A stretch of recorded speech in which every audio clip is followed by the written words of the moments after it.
Welcome to my channel. இப்போ நம்ம யாரை பற்றி பேச போனால் அந்த போதக்கார இளவரசர் நேற்று எப்படி இருந்தனா இப்படி ஆகிட்டு அப்படின்ட்டு ஒரு வீடியோ போட்டிருப்பா, சார்ஜ் வீடியோ.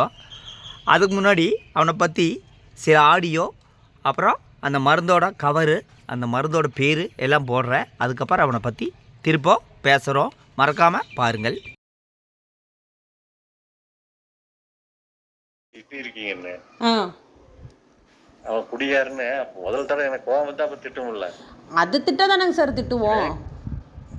இல்ல குடியாருன்னு இவன் 2 பேக்கெட்ல நிறுத்தி தண்ணி நிறுத்தி போட்டு மறுபடியும் தண்ணி ஆரம்பிச்சு அந்த பொண்ணு இங்க வந்து அழுது வாங்கிட்டு போச்சு.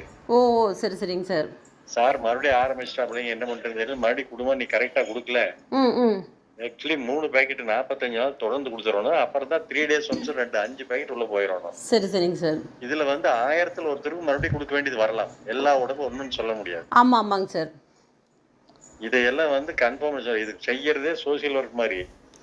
ஆமாங்க சார். அந்த சோசியல் ஒர்க்குமே ஆமாங்க. 2500 எக்ஸ்ட்ரா வாங்கினா என் வேலைக்கு எடுத்துட்டு போயிருக்கிறல்லங்க. ஒருத்தர் வேலைக்கு எடுத்துட்டு போனா அவங்களுக்கு கூலி வேண்டாமா? அவங்க சும்மா வீட்டுல எது செலவுகள் இருக்காதா சொல்றேன் நானு.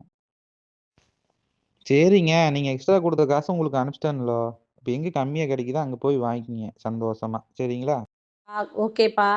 நீங்க சொல்றதுலேயே நான் பேசுறேன். டாக்டர் வந்து மருந்து அட்ரஸை கொடுக்க வேண்டாம், மருந்து கேட்குறவங்களுக்கு வாங்கி கொடுன்னு சொன்னார். நீ வந்து இவ்வளோ மார்ஜின் வச்சு வாங்கி கொடுன்னு அவர் எந்த டாக்டரும் அப்படி வந்து சொல்லியிருக்க மாட்டார். சரிங்களா? அதனால் வந்து நான் வந்து உங்களை டைரெக்டாக பார்த்து பேசுனது கிடையாது, நீங்கள் என்னை பார்த்து பேசுனதும் கிடையாது.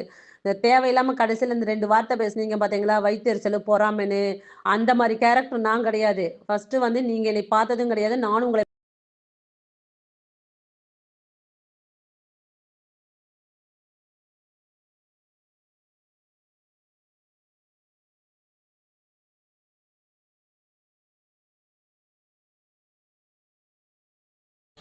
அந்த ஸ்க்ரீன்ஷாட்டை பார்த்துருப்பீங்க. அதுக்கப்புறம் டாக்டர் பேசின ஆடியோ பார்த்துருப்பீங்க. இந்த மருந்து சாப்பிட்டு 45 நாள் தான் கொஞ்சம் சேஞ்சஸ் வரும்.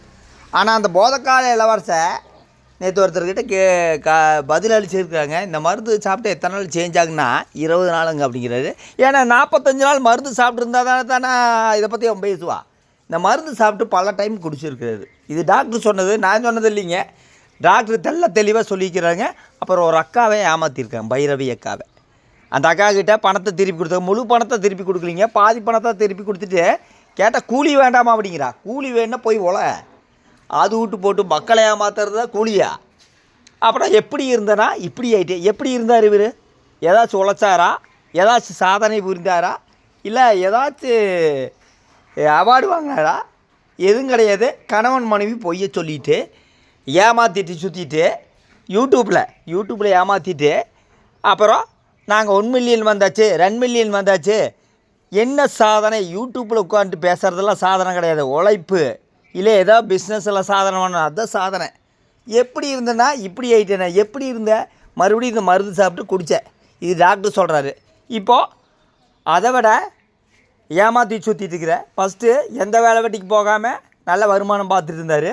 இப்போது அதே தான், கொஞ்சம் சேஞ்சு. எந்த வேலை வெட்டிக்கு போகாமல் ரிஸ்கே இல்லாமல் மக்களை ஏமாத்துறது. எப்படின்னா நாட்டு மருந்து கடையில் டாக்டர்கிட்ட வாங்குறதில்ல. டாக்டர் பேரவே எடுத்து விட்டார். டாக்டர் ஹாஸ்பிட்டல் போனால் இவனை அடித்து வரைச்சி விட்ருவார். இப்போ வந்து ஃப்ளிப்கார்ட், அமேசான் இதெல்லாம் வாங்கிட்டு இப்போ வந்து மக்களை காப்பாற்றியாச்சு. அந்த மக்களை காப்பாற்ற லிஸ்ட்டு கொடு. அவங்களெல்லாம் போய் யாராச்சும் முதலமைச்சர்கிட்ட கொண்டை காட்டி இவருக்கு அவார்டு வாங்கி கொடுக்கலாம். அதெல்லாம் பண்ண மாட்டா. பண்ணுனா ஃபுல்லுக்கு சிக்கிக்குவா. அப்புறம் ஒரு பெண்ணுக்கு சுத்தமாக அறிவில்லை.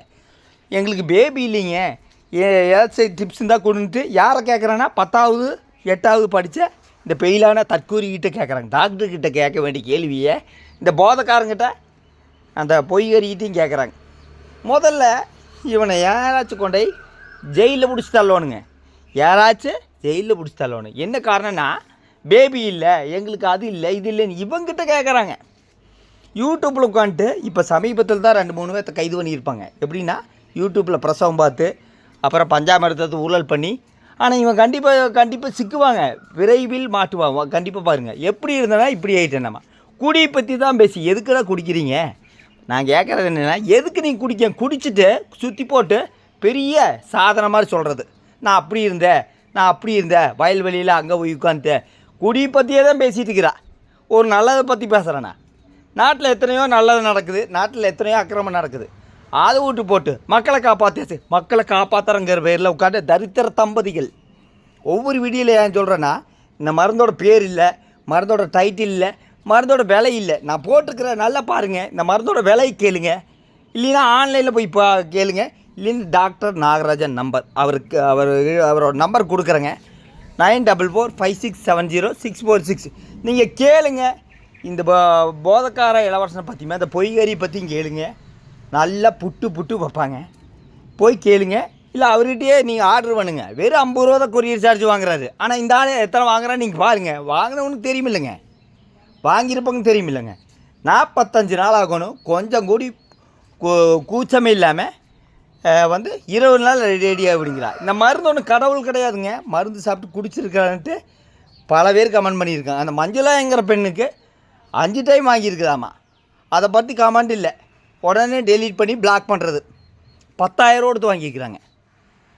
எவ்வளோ ஒரு பித்தலாட்டம், எவ்வளோ ஒரு ஏமாற்று வேலை. தயவு செய்து உங்கள்கிட்ட மருந்து வாங்கி ஏமாறாதீங்க. உங்கள் காசை நீங்கள் ஏமாறாதீங்க. மருந்து வாங்கணும்னா டாக்டர்கிட்ட போய் வாங்க.